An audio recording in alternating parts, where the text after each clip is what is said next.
Hello students, in this video we will be factorizing cubic polynomials and we'll be doing so using something called as the rational root theorem. Before we get to the rational root theorem, we'll have a look at what does a cubic polynomial look like. So this is how a cubic polynomial looks like. You have the highest degree of that polynomial is 3. We have 4 terms usually in a cubic polynomial, okay, with 3 as the degree of the polynomial. In case of a quadratic polynomial, 2 was the highest degree of the polynomial, and a3, a2, a1 and a0 are rational numbers. Okay, so this is a cubic polynomial and we need to find factors of this cubic polynomial. In this video we will be factorizing them or finding the factors of such a cubic polynomial using the rational root theorem. So let's look at what the rational root theorem says. The rational root theorem says that the possible roots of a polynomial are the factors of the last term divided by the factors of the first term. So if we have this polynomial p of x equal to a3x cube plus a2x square plus a1x plus a0, then the possible roots of this polynomial is given by factors of a0. Factors of a0 means of the last term, that is the constant, divided by factors of a3, which is the first term. Now this is also known as the leading coefficient. Okay, it's known as the leading coefficient. So you may hear me say the leading coefficient. Okay, the leading coefficient is a coefficient of the variable having the highest degree of that polynomial. So x cube and 3 is the highest degree of this particular polynomial. Hence, the coefficient linked to this variable having the highest degree is referred to as the leading coefficient. So a0 is the constant. So basically, in other words, you can say this is plus or minus constant over the leading coefficient. Okay, and we take plus or minus because we are looking at the roots of the polynomial, and roots can be either positive or negative. Okay, we can have, since we are not sure what sign it may be, it can be both. It can be positive as well as negative. So we try to factor in both, and this is how we find the factors of this thing. This is also by the hit and trial method. We call it the hit and trial method, that we just check basically how we get by assuming the factors. So we'll take an example. I'll give you an example to just so that we come to know how do we get the possible roots. Let's say we have a particular polynomial. Okay, I'll take that polynomial as p of x equal to 4x square plus 8x square plus minus 5x plus 10. Now this is a cubic polynomial. Sorry, this is 4x cube. Okay, 4x cube. Okay, now in this case our last term is 10 and the leading coefficient is 4 because 3 is the degree of the polynomial or the highest degree of the polynomial, and the coefficient linked to that variable possessing the highest degree is 4. We put 4 over here, and that will be plus or minus 10 upon 4. Now in this case we need to find out the various degrees of the polynomial by dividing it. So what we do first is we list down all the factors of 10 and all the factors of 4. We just don't go and divide it. So which are the factors of 10? We can list this. It can be divided by 10 can be divided by 1. Okay, then it can be divided by 2, it can be divided by 5, and it can be divided by 10. And this is all plus and minus. That means plus 1 and minus 1, plus 2 and minus 2, plus 5 and minus 5, and plus 10 and minus 10. Whole thing upon, in case of 4 it is 1, 2 and 4. So 4 can be divided by 1, 2 and 4.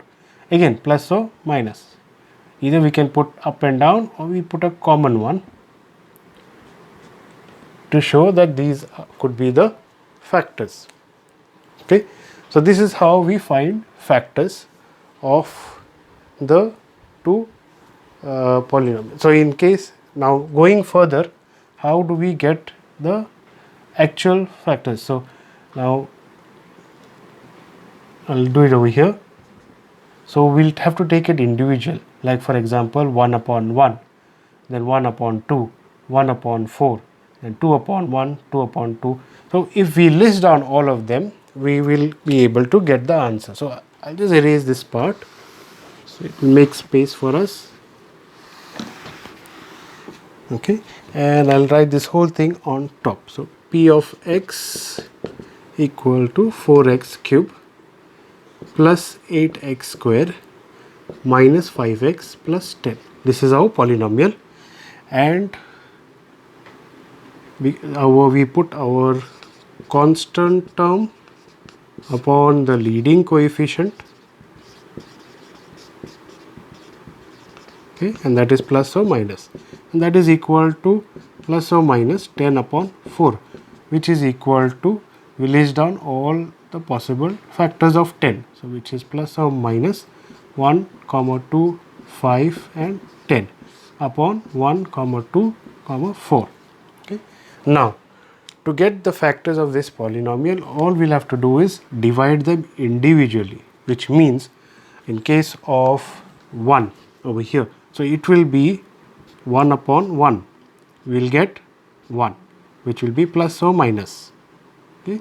Then next one is 1 upon 2.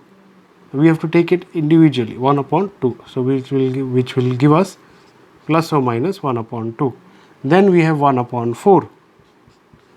That will give us plus or minus 1 upon 4. Okay. Now these are 3 factors. Let's go to the next one, 2. So 2 upon 1 will give us plus or minus 2.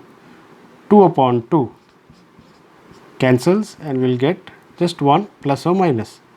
Then we have 5 upon 2. So we can write it plus or minus 5 upon 2, and we have 5 upon 4. So this was 2 upon 2 and made a mistake over here. This 2 upon 2, then 2 upon 4. 1, 2. So plus or minus half. We are done with 1 and 2. Next is 5. So we put 5 over here. 5 upon 1 plus or minus we get 5. Then we'll have 5 upon 2. That will be plus or minus 5 upon 2. Then you have 5 upon 4. Okay, list them down as plus or minus 5 upon 4. Next will be 10. So 10 upon 1 gives us plus or minus 10. Then you have 10 upon 2, which gives us plus or minus 5, because 2 1s are 2, 2 5s are 10. And then you have 10 upon 4, 2 2s are 4, 2 5s are 10, and that gives us plus or minus 5 upon 2. Okay. So now we write down all the factors possible of this particular polynomial, and the ones which repeat we take it as common. For example, now we have, and we just write plus or minus, that is more than enough, that will be common for all of them. So you have 1, we have taken 1, very good. Then we take half, then we take 1 upon 4, we have taken this, then we take 2, then 1 is already taken, half is already taken, then we write 5, 5 upon 2, 5 upon 4, this is taken, then 10, 5 is taken, and 5 upon 2 is also taken. So these are all the possible factors of this polynomial. This is how we get it. Okay, these are all the possible factors. So if you go to find P of every one, then you will be able to see that whether they are factors or not. Okay, this doesn't mean that they are factors of this polynomial P of x equal to 4x cubed plus 8x squared minus 5x plus 10. These are only the possible factors. We'll have to substitute each one of them in place of P of x, in place of x, to find out whether P of x comes equal to 0. If it is equal to 0, then we can easily say that this value or P of that particular value is equal to 0, or that is the factor of this polynomial. So our problem is P of x equal to x cube minus 2x square minus x plus 2. So which one is our constant? It is 2 and 2, and our leading coefficient is actually 1 over here. So we put 1. So 2 upon 1. So what are the factors of 2? So we don't have more numbers to find out. So this is very easy. So we can put it down as plus or minus, because this will be plus or minus, and we get the factors of 2, which would be 1 and 2 only. Okay, so that would be easy to find out. So we can take in place of x equal to plus or minus 1 and x equal to plus or minus 2. So we can say the constant term in P of x is 2, and the leading, I put it here, and the leading coefficient of P of x is 1. Okay, therefore possible factors of P of x are, you can say, plus or minus 1 comma 2. Now the next job is to find out whether they are factors or not. So for that we'll substitute the value. So we can say at x equal to positive 1, what do we get? P of 1, which is equal to 1 cube minus 2 into 1 square minus 1 plus 2. 1 cube is 1, minus 2 into 1 whole square is minus 2, minus 1 plus 2. Minus 2 plus 2 cancels, minus 1 comes 0. So this is equal to 0. This implies that x minus 1 is a factor of P of x. Let's go to the next one. So at x equal to minus 1, now we'll check. P of minus 1 equal to minus 1 whole cube minus 2 into minus 1 whole square minus of minus 1, okay, and that would be plus 2. Minus 1 whole cube becomes minus 1, minus 2 into minus 1 whole square gives us minus 2, minus into minus 1 gives us plus 1, and that will give us plus 2. Minus 2 plus 2 cancels, plus 1 minus 1 also cancels, we get 0. That means we can say this implies x plus 1 is also a factor of P of x. Now let's go to the next one, 2, plus or minus 2. So we put a line over here and say at x equal to 2. So P of 2 equal to 2 whole cube plus, sorry, it is minus 2 into 2 square minus 2 plus 2. 2 whole cube is 8, 2 square is 4, 4 into 2 is 8, minus 8, minus 2 plus 2. So 8 minus 8 0, minus 2 plus 2 is also 0. So this is 0. So this implies that x minus 2 is a factor of p of x. Next we'll look at x equal to minus 2. So p of minus 2 equal to minus 2 whole cube minus 2 into 2 whole square minus 2 plus 2. Okay, sorry, this will be minus of minus 2 plus 2. Minus 2 whole cube is minus 8. 2 square is 4. 4 into minus 2 becomes minus 8. Minus into minus 2 gives us plus 2 plus 2. So this is obviously not equal to 0. This is minus 16 plus 4, which means it is minus 12. So p of minus 2 is not equal to 0. This implies that x plus 2 is not a factor of p of x. Okay.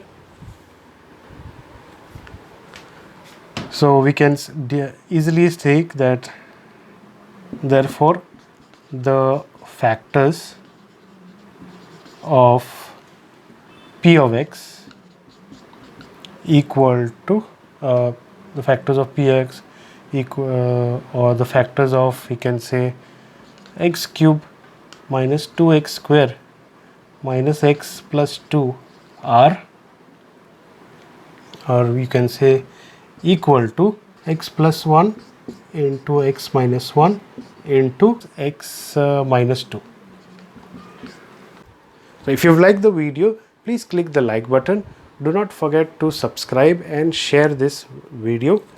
Also, do not forget to click on the bell icon so that we can notify you when a new video is posted. Thanks for watching. See you in the next video.